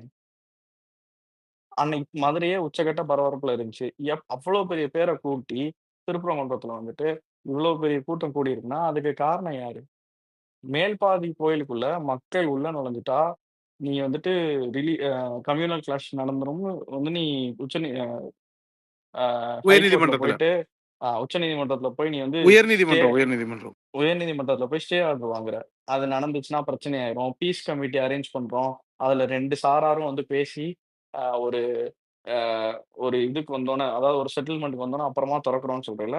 அத ஏன்பா நீ ஆர்எஸ்எஸ் பேரணி திருப்பரங்குன்றத்துல நடக்கும்போது ஏன்பா நீ வந்து ஸ்டே ஆர்டர் வாங்கல? கேட்டா அன்னைக்கு வந்து வாங்கினாங்களே, ஃப்ரைடே பார்க்கல நீ? மத ப்ரோ நல்லிணக்க போராட்டத்துக்கு சிரிக்கிற மேட்டர் இல்ல மத ப்ரோ. இது நல்லிணக்க சீரியஸான மேட்டர் ப்ரோ. யோ அதுதான் அன்னைக்கு சச்சினே, மத கேட்டதுக்கு நல்லிணக்க ஃப்ரைடே போராட்டத்துக்கு வந்துட்டு நைட்டு எதிர்ப்பு தெரிவிச்சாங்க, அனுமதி அத கொடுக்கலையே. கேட்டு அத ஆமா. கேட்டதுக்கு அவங்க ஃப்ரைடே ஈவினிங் புல்லட் குடுத்தானுங்க. பேரணிக்கு சாட்டர்டே, அனுமதி சண்டே கிடையாது. விசிக்கு புல்லட் பேரணிக்கு அனுமதி கிடையாது. ம். இதுல வந்து திருமாவளவன், அதாவது இந்தியா கூட்டணியில் இருக்கும் ஒரு கட்சிக்கு சமூக நல்லிணக்க பேரணிக்கு இதெல்லாம் அவர் வாய்ப்பு பாட்டு இருக்கட்டும். மறுக்கப்பட்டிருப்பதை ஆனா நான் அவர் மதிப்பு தான் மறுமையாக அவர் மதிப்பு தான் கண்டிக்கிறேன். குறைஞ்சு போகுது. இருக்க முதல்ல இருக்க என்ன அவர் மதிப்பு, மதிப்பு குறைஞ்சு போகுது. என்ன மதிப்பு மதிப்பு இருந்தது குறையறதுக்கு? அஹ்? இல்ல, அதெல்லாம் ஒரு ஆளுகிட்ட உட்காந்துட்டு நீங்க எல்லாம் உட்காந்துட்டு ஹை வேல்யூ பண்றீங்க தெரியுமா? இதெல்லாம் ரொம்ப கேவலம் நான் அது. என்ன சொல்றேன், ஒரு கட்சி உங்கள கூட்டணி அப்ரோச் பண்ணுதுன்னா, நீங்க ஒண்ணு போகணும், இல்ல இல்லாம இருக்கணும். விஜய் தொடர்ந்து வைத்திருக்கும் கூட்டணி கதவுகளையும் நானே மூடினேன். நீ இல்ல, என்ன சொல்ல எனக்கு வர ஒரு மச்சான்? பாயிண்ட் இருக்குது இவனே. நான் ஏதோ உண்மையிலேயே சொல்லணும்னு நினைச்சேன். ரொம்ப நாளா நீங்க வரல, அதனால இப்போ இவர் சொல்லிட்டு இருக்காருல்ல, இவங்க எங்களை அப்ரோச். இந்த ஆலூர் ஷானவாஸ் வந்து பாத்தீங்கன்னா ஒரு கட்சியை சேர்ந்த வன்னியரசு, ஆலூர் ஷானவாஸ், பொதுச் செயலாளர் ரவிக்குமார், இவங்கெல்லாம் என்ன தைய தக்கன்னு குதிச்சானுங்க. என்னமோ வந்து நம்ம தலைவர் புத்தக வெளியீட்டு விழால ஆளும் அரசு வந்துட்டு நெருக்கடி கொடுத்து இவர் அம்பேத்கருடைய புத்தக வெளியீட்டு விழா கூட வர முடியாத அளவுக்கு நெருக்கடி கொடுக்குதுன்னு சொல்லிட்டு அது அந்த மாதிரி இது பண்ணால எங்க தலைவரின் தலைமை பண்பை கேள்விக்குறியாகிட்டார். நேத்து வந்து அவர் கூத்தாடி இப்படி பேசலாமா அப்படிங்கிற அளவுக்கு கொதிச்சாங்க, கொந்தளிச்சாங்க. அவர் வந்துட்டு எப்படி சொல்லலாம், அந்த மாதிரி எப்படி சொல்லலாம், இங்க வந்துட்டு உடனே தான் வந்து கூட்டணிக்கு கூப்பிட்டாங்க, இது பண்ணாங்க அப்படின்னு நேரடியாக அஃபிஷியலாக எதுவும் பேசப்பட்டு அப்படின்னா பேசப்பட்டு அது ஓப்பனாக சொல்லு. யார் வந்து பேசினா, யார் அப்ரோச் பண்ணா, என்ன நடந்தது. சகோதரர் விஜய் அவர்கள் கூட கூட்டணி கூப்பிட்டாங்க, அந்த இது பண்ணி வச்சாரு. கூட்டணிக்கு ஏதோ உனக்கு மட்டும் தான் தந்து வச்சாரா, உங்களுக்கு மட்டும் தான் தந்து வச்சாரா? மாநாட்டிலேயே அவர் சொல்லிட்டாரு, நம்மளோட தலைமையை ஏத்துக்கிட்டு நம்மளோட வர்றவங்களையும் அரவணைச்சு நம்ம போகணும். அந்த மாதிரி இருக்கும் பட்சத்தில் அவங்களுக்கும் அதிகார பருவு கொடுக்கப்படும், ஆட்சியிலும் அதிகாரத்திலையும் பங்கு கொடுக்கப்படும் சொல்லிட்டாரு. It's open to all. நம்ம இந்த கொள்கை அடிப்படையில் நம்ம கொள்கை எதிரி, அரசியல் எதிரி இந்த 2 இத தவிர்த்து மீதி கட்சிகள் வந்து நம்மள தலைமையை ஏத்துக்கிட்டு வரும்பொழுது இது அப்ளிகபிள் டு ஆல் பார்ட்டிஸ் இல்லையா? எல்லா ஜனநாயக சக்திகளுக்கும் உண்டான ஒரு ஓப்பன் ஸ்டேட்மெண்ட்டாக தான் வந்துட்டு இதை வச்சிருக்கிறாரு. அதுக்கப்புறம் ஆனந்த விகடன் நடத்தின ஒரு புக், அது ஒரு பொது ஈவெண்ட். நம்ம கொள்கை தலைவர் அம்பேத்கர் அப்படிங்கிறதுனால நம்ம தலைவர் சார்ந்து ஒரு புத்தகம் வந்துட்டு வெளியிட போது இந்த டைம்ல நம்ம ரிலீஸ் பண்ண சொன்னா நம்மளுடைய தொண்டர்களுக்கும் அது பெருசா சேரும், பொது சமூகத்து மக்களுக்கும் அது பெருசா சேரும்னு சொல்லிட்டு அதை அவர் போய் கலந்துக்கிட்டாரு. ஓகே, கலந்துக்கிட்ட இடத்துல நிச்சயமா ஒரு ஒரு மேடை என்றால் ஆளும் அரசுடைய சில விஷயங்களை ஹைலைட் பண்ணி தான் ஆவாங்க. அது அரசியல் நடக்கத்தான் செய்யும். ஓகே, உங்களை என்ன இது பண்ணாரு? ஓகே, ஸோ உங்க மீது ஒரு மரியாதை வைத்து இந்த இடத்துக்கு அவரால் இன்னைக்கு வர முடியல. ஏன்னா அதுல ஆதவ அர்ஜுனா நடத்துறாரு. அந்த டைம்ல ஆதவ அர்ஜுனா வந்து விசிகே உடைய துணை பொதுச் செயலாளர். அப்படி இருக்கும் பொழுது அவர் வர்றதா இருந்த ஒரு ஆள் வரலைங்கும் போது ஒரு கர்டிசிக்கு அதை அட்ரஸ் பண்ணுவாங்க.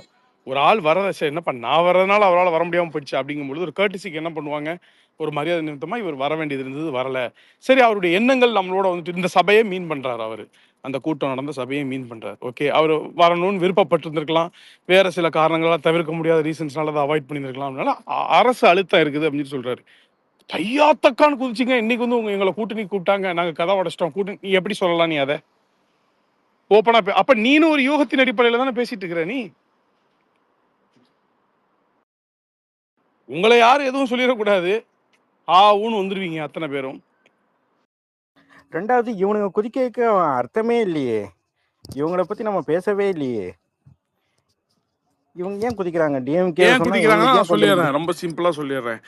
அதாவது தாழ்த்தப்பட்ட சமூகத்தினுடைய மக்கள், அந்த மக்கள் வந்து பார்த்தீங்கன்னு சொன்னா தலைவர் மீது ஒரு அஃபினிட்டி இருக்குது, அவங்களுக்கு ஒரு சாஃப்ட் கார்னர் இருக்குது, அவங்க ஓன் பண்ணுறாங்க. நிறைய விஷயங்கள்ல வந்துட்டு நமக்காக வந்துட்டு அட்ரஸ் பண்ணுறாரு. ப்ளஸ் வந்து அவங்க ஜென்ரலாகவே இந்த சினிமா டைம்லேயுமே வந்துட்டு பார்த்தோன்னு சொன்ன அன்னைக்கு இவருக்கு நல்ல சப்போர்ட் இருந்துச்சு, ரொம்ப பெரிய ஒரு ஆதரவு வந்துட்டு இருந்துச்சு. உண்மை. அதாவது சிம்பிளா ஒரு உதாரணமும் சொல்லிடுறேன். இன்னைக்கு சினிமா துறையில வந்துட்டு மாரி செல்வராஜ், ரஞ்சித் 2 பேருமே தளபதி ரசிகர் தான். இல்ல அது நீங்க அவங்கள மட்டும் வச்சு நீங்க அளவுகளா அவங்கள டோட்டல் ரெப்ரசன்டேட்டிவா நான் இருக்கிறத சொல்றேன். நம்ம கண்ணுக்கு தெரிஞ்சது, ஓகே ஓகே நம்ம கண்ணுக்கு தெரிஞ்சது சொல்றேன். இல்ல நீங்க ஒரு ஒட்டுமொத்தமா ஒரு சமுதாயமா பாருங்க. நான் அந்த 2 பேரை மட்டும் நான் ஒரு பேராமீட்டராவோ ஒரு அளவுகோலாவோ நான் வந்து வைக்கல, ஜென்ரலா சொல்றேன். அதாவது எப்படின்னா ஒரு அக்செப்டன்ஸ் இருக்குது. ஆல்சோ இப்போ அரசியல் ரிலேட்டடா அம்பேத்கரையும் வந்துட்டு அவங்க வந்துட்டு பொது சமூகத்துக்கிட்ட கொண்டு போறாங்க அப்படின்னு சொல்லிட்டு இருக்கும் பொழுது ரொம்ப ஒரு சோஷியலைஸ்டான ஒரு இன்க்ளூசிவ் பாலிடிக்ஸ் அப்படின்னு சொல்லிட்டு வரும்பொழுது அவங்களுக்கு அதில் ஒரு அட்ராக்ஷனும் இருக்குது, அதில் ஒரு அஃபினிட்டியும் இருக்குது, ஒரு ஒரு ஒரு பிடிச்சிருக்குது இவருடைய அப்ரோச்சு, அணுகுமுறைகள், அந்த மாதிரியான விஷயங்கள். விளிம்புநிலை மக்களுக்காக இவர் கொடுக்குற குரல், குறிப்பாக அம்பேத்கர் புத்தக வெளியீட்டு விழாக்கு வந்து அவர் ஆற்றிய உரை, அம்பேத்கர் சம்பந்தமான விஷயங்கள், அவர் ஆஃபீஸில் கட்சி ஆஃபீஸில் வந்து அம்பேத்கருக்கு வந்து சிலையை வச்சது, அம்பேத்கரை பிறந்த நாளை வந்து விமர்சையா கொண்டாடியது, அனைத்து மாவட்டங்களிலும். மாநாட்டுக்கு அப்புறம் இல்ல, முக்கியமா மாநாட்டுக்கு அப்புறம் அவர் கலந்துக்கிட்ட முதல் நிகழ்வு வந்துட்டு அம்பேத்கர் புத்தக வெளியீடு விழா தான். அதே மாதிரி வந்துட்டு முதல்ல வெளியில வந்து சிலைக்கு மாலை போட்டது வந்துட்டு அம்பேத்கர் சிலைக்கு தான். அப்படி இருக்கும் பொழுது அங்க வந்து பாத்தீங்கன்னா தொடர்ச்சியா திமுக வந்து அவங்களை அழுத்தம் கொடுத்துக்கிட்டே இருக்குது, கொடியேற்ற விடாமலையும். அவங்களுக்கு எதிராக நடக்கக்கூடிய அடக்குமுறைகள், உரிமை மீறல்கள் வந்து எடப்பாடியார் ஆட்சியை விட இந்த ஆட்சியில ரொம்ப அதிகமா இருக்கு. தலித் மக்களுடைய உரிமை மீறல்கள் இருக்குதா இல்லையா? குறிப்பா தாழ்த்தப்பட்ட சமுதாயத்துடைய அந்த இது வந்துட்டு அந்த வேங்கை வெயிலுங்கிறதுலாம் ஒரு இன்சிடென்ட் தான். நீங்க ஆணவ படுகொலையிலேருந்து ஆரம்பிச்சு பல இடங்கள். இப்போ கபடியில நல்லா விளாடுறான், நல்லா படிக்கிறான்னு சொல்லிட்டு வெட்டுறான், கபடி ஜெயிச்சா நீ என்ன ஜெயிப்பியா, நீ எல்லாம் புல்லட் ஓட்டுறியா என் முன்னாடின்னு சொல்லிட்டு இது பண்றான். எவ்வளவு ஆதிக்க சிந்தனை கொண்ட கிரைம்ஸ் வந்துட்டு நடந்துட்டு இருக்குது. இது எதுக்குமே யாருமே ஒரு நம்பிக்கை தரும்படியா, அதாவது சட்டம் வந்து கடமையை செய்யும், அது ஓகே. ஆனா ஒரு ஒரு இம்மாரலான ஒரு கிரைம் நடக்கும் பொழுது, உளவியல் ரீதியான ஒரு தாக்குதலுக்கு, அச்சுறுத்தலுக்கு அந்த சமூகம் ஆட்படுத்தப்படும் பொழுது உங்களுக்கு என்ன தெரியுமா, சட்டம் தன் கடமையை செய்யும், தப்பு செஞ்சவங்க அதெல்லாம் ஓகேங்க, அதெல்லாம் வந்து ஆட்டோ பைலட் மோட்ல நடக்கும். ஓகேங்களா, அது எந்திரம், அரசு எந்திரம் செய்ய வேண்டிய வேலை. ஓகேங்களா, ஆனா அரசு என்ன செய்யுது, அரசு வந்து நம்பிக்கை கொடுக்கணும். இந்த மாதிரியான விஷயங்கள்ல அரசு வந்து இரும்பு கரம் கொண்டு அடக்கும், நடவடிக்கை துரிதப்படுத்தப்படும், தப்பு செஞ்சவர்கள் யாரா இருந்தாலும் இம்மிடியேட்டா வந்து நடவடிக்கை எடுக்கப்படும், விரைந்து செயல்படுத்தப்படும், தீவிரம் காட்டப்படும். இந்த மாதிரியான விஷயங்களை அரசு அறவே கண்டிக்கிறது. இது வந்து அறவே நடக்கக்கூடாது, அரசு வந்து வன்மையா கண்டிக்கிறது அப்படின்னு சொல்லிட்டு முதலமைச்சர்கிட்ட இருந்து ஒரு நோட்டீஸ், துணை முதலமைச்சர்கிட்ட இருந்து ஒரு அறிக்கை அல்லது ஒரு ஒரு இது, ஒரு சட்டசபையில இதை எடுத்து பேசுறது, அப்படி எதுவுமே இல்லை. அப்ப அந்த மக்கள் வந்து என்ன பண்றாங்கன்னா, நமக்காக இந்த அரசும் பேசாது, பேசுறதுக்காக யாராவது வந்தாலும் அதுக்கும் பேரணி மறுக்கப்படும் அப்படின்னு சொல்லிட்டு இருக்கும் பொழுது சவுண்டா பேசுறதுக்கான ஆட்கள் இல்லை. அப்படி இருக்கும் பொழுது இவங்க திமுகவை திரும்பவும் தூக்கி முட்டு கொடுக்கறது அவங்க இன்செக்யூர் ஃபீலுக்கு தான் ஆகுறாங்க. நம்ம எல்லாம் அப்போ உளவியலா அவங்களுக்கு என்ன மேட்டர்னா, அப்ப நமக்குன்னு ஒரு இது இருக்குதுன்னா அவங்க திமுக அடிமையா தான் இருப்பாங்களா அவங்க? அப்ப நம்மளுக்கு ஒரு இதே கிடையாதா? ஸ்ட்ராங்கா பேசுறதுக்கு ஆளே கிடையாது. அதனால இவங்க என்ன பண்றாங்க, இந்த விசிகே மாதிரியான ஆட்கள் நம்ம மேல அன்னெசரி அட்டாக், நம்ம தலைவர் அவங்கள ஒரு நேச சக்தியா பார்த்தாலும் பாச சக்தியா பார்த்தாலும் ஒரு நட்பு சக்தியா பார்த்தாலுமே கூட சம்பந்தமே இல்லாம அட்டாக் பண்றது. ஏன்னு கேட்டா நீ திமுக கூட்டணி இருக்கிற என் ஓட்டு ஃபுல்லா திமுகவுக்கு வாரி சுருட்டி கொண்டுருவேன்னு சொல்லிட்டு ப்ராமிஸ் பண்ணியிருக்கோம். அதனாலதான் வந்துட்டு அவங்க இத்தனை சீட்டு தர்றாங்க. நம்மளுக்கு சீட்டை வேற அதிகமா கேட்க போறோம். இந்த நேரத்துல நம்ம கோர் ஓட் பேங்க் நம்ம இழந்துட்டு வந்து நிக்கிறோமே அப்படிங்கிறது கள நிலவரம் அவங்களுக்கு சொல்லுது. கோர் ஓட் பேங்க் போய்கிட்டு இருக்குதுங்க, கரைஞ்சிட்டு இருக்குது. அங்க அவரு ஒரு பக்கம் வந்துட்டு பதன்னு சொன்ன அன்னைக்கு தலித் யங்ஸ்டர்ஸ் எல்லாம் வந்து கவர் பண்ணிட்டு போய்கிட்டு இருக்காரு அப்படின்னு சொல்லி. நான் சொல்றது ரொம்ப எக்ஸாஜரேட்டடா இங்க இருக்கிற சில பேருக்கு தெரியலாம். கிரவுண்ட் ரியாலிட்டி இதுதான் ஃபேக்ட். இல்லை, இதில் ஒரு சின்ன விஷயம். இப்போ இரண்டாவது தடவையா சின்னத்துறை மீது தாக்குதல் நடந்தப்போ இங்கே இருக்கிற கொத்தடிமைகள் எல்லாமே வந்துட்டு அந்த பையன் மேலே வந்து கிளைம் பண்ண, அந்த பையன் ஏதோ இன்ஸ்டாகிராம் ஏதோ ஏதோ ஒரு ஆப் சொன்னாங்களே, என்ன ஆப் இது, கிரிண்டரா, டேட்டிங் அப்பா, டேட்டிங் ஆப். கிரிண்டரோ ஏதோ ஒரு ஆப் சொல்லி அது மூலியமா வந்து நாங்கள் கிரைண்டர் தான் சொல்லுங்க. அந்த ஆப் மூலியமா வந்துட்டு போனதாகவும் அந்த பையன் மேல வந்துட்டு கிளைம் இது பண்ணிட்டு இருக்காங்க, குற்றம் இது பண்ணிட்டு இருக்காங்க. இந்த ரஞ்சித் ஒரு வார்த்தை சொல்லுவார்ல, ஆன்லைன்லயே தீர்ப்பு எழுதுறாங்கன்ட்டு. இல்ல ப்ரோ, திருமாவளவன் வந்து கூட்டணிக்கான கதவை மட்டும் மூடல. அதாவது வந்துட்டு ஒடுக்கப்பட்ட மக்களோட நல்வாழ்க்கை, சமூக நீதி அதுக்கான கதவையும் சேர்த்துதான் மூடி இருக்காரு திமுகவோட கூட்டணி வச்சதன் மூலமா. ஏன்னா உங்களுக்கு இந்த லாஸ்ட் 5 இயர்ஸ்ல எத்தனை கேசஸ் ரெக்கார்ட் ஆயிருக்கு, எத்தனை கொலைகள் நடந்திருக்கு, எல்லாமே வந்து ஜாதிய ரீதியான கொலைகள் தான். உங்களுக்கு வந்துட்டு நான் ரொம்ப சிம்பிளா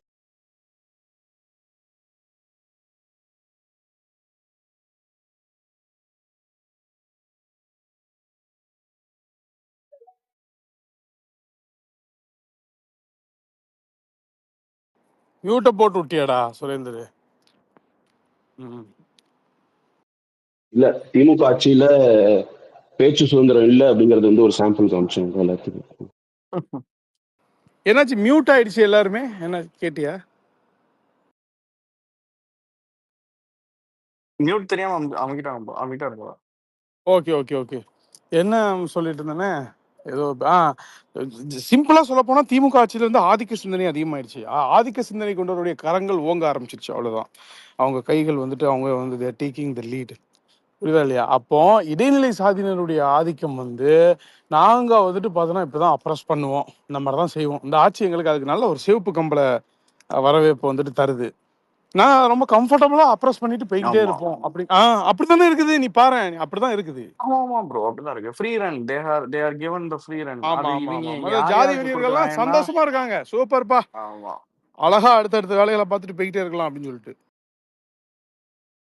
இதுல அப்பாவும் சொல்லுவாரு, திருநெல்வேலி வந்து அமைதி பூங்காவா விளங்கிட்டு, ஏண்டா எத்தனை கொலை நடந்து, நான் இந்த ஒரு 3 வருஷத்துல அவ்வளவு கொலை செய்யறோம். எல்லாமே வந்துட்டு சாதி ரீதியாவும் இது ரொம்ப வந்துட்டு வஞ்சம் வச்சு கொலை பண்றது, இந்த மாதிரி ப்ரோ கோர்ட்டுக்கு ஏத்தாப்புலாம் பழைய கொண்டுட்டு இருந்தானுங்க ப்ரோ. பழைய அப்பாவை வந்துட்டு ஏதோ திருநெல்வேலி வந்து வேற எங்கேயோ யூரோப்ல இருக்குன்னு நினைச்சு வாழ்ந்துகிட்டு இருக்காப்புல போல. சொல்லுங்க, நம்ம கீழதான் இருக்கு. செந்தில்வேல் மாதிரி அமெரிக்கா, அதாவது எப்படின்னா செந்தில்வேல்லாம் எந்த அளவுக்கு பேசுவோம் அப்படின்னா, அமெரிக்காவும் தமிழ்நாடு அளவுக்கு டெவலப் ஆயிட்டு தான் வருது அப்படிங்கிற அளவுக்கு பேசுவார் அவரு. ஆமா, தமிழ்நாடு அளவுக்கு அமெரிக்கா டெவலப் ஆகிட்டு வருது அப்படின்னு. ஸோ அந்த மாதிரி தான் வந்து நம்மளுடைய ஊடகங்களுடைய லட்சணமும் இருக்குது. அதான் இருக்குது. ஒரிசா, உத்தரப்பிரதேஷ், மத்திய பிரதேஷ், பீகார் அதெல்லாம் இருக்குதுல்ல, அதை காட்டி காட்டி இது பண்ணிக்கிற வேண்டியது. ஆனால் இப்போ அது கொஞ்ச நாளைக்கு தான், அதில் நெருங்கி வந்துடுச்சு. இப்போ நிறையா இப்போ நீ இஷ்டத்துக்குலாம் வந்து சொல்லிட்டு இருக்க முடியாது. அடுத்து இன்னும் கொஞ்ச நாள்ல இது வரப்போகுது. நம்ம திவாகர்கிட்ட கேட்டால் எடுத்து போட்டுருவோம். இப்போவுமே அந்த இந்த கிரைம் பீரோ ரிப்போர்ட் வந்துட்டு வரப்போகுது. நேஷனல் கிரைம் பீரோ ரிப்போர்ட்டு. அதில் உங்கள் சட்டம் ஒழுங்கெல்லாம் சந்தி சிரிக்க போகுது. எக்கச்சக்கமான கிரைம் ரேட், பெண்களுக்கு எதிரான போக்சோல, அதுக்கப்புறம் வந்து பார்த்தோன்னா முதியவர்களுக்கு எதிரான கிரைம்லாம் வந்து தமிழ்நாடு கேவலமான நிலைமையில் இருக்குது சட்டம். மதுரையிலலாம் சச்சின் நான் சொல்கிறேன் 2024 நினைக்கிறேன்,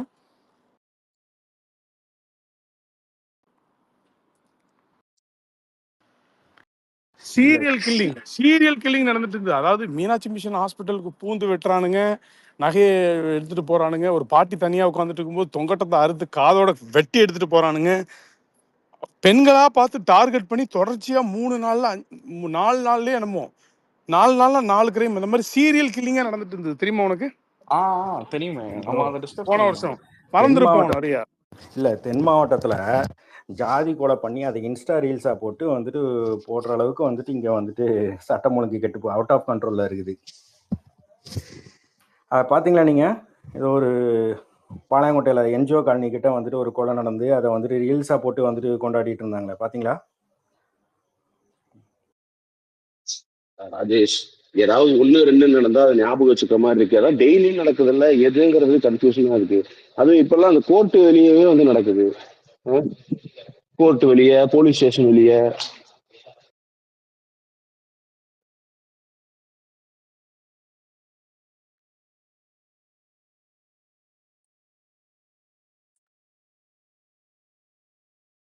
சரி, ஓகே, முடிச்சுப்போமா செக்ஷன்? ரைட்டு ப்ரோ, பாப்போம். ஓகே, பார்த்தேன். ஆஃபீஸ் இருக்கு. சரி, எல்லாத்துக்கும் பை. Good night.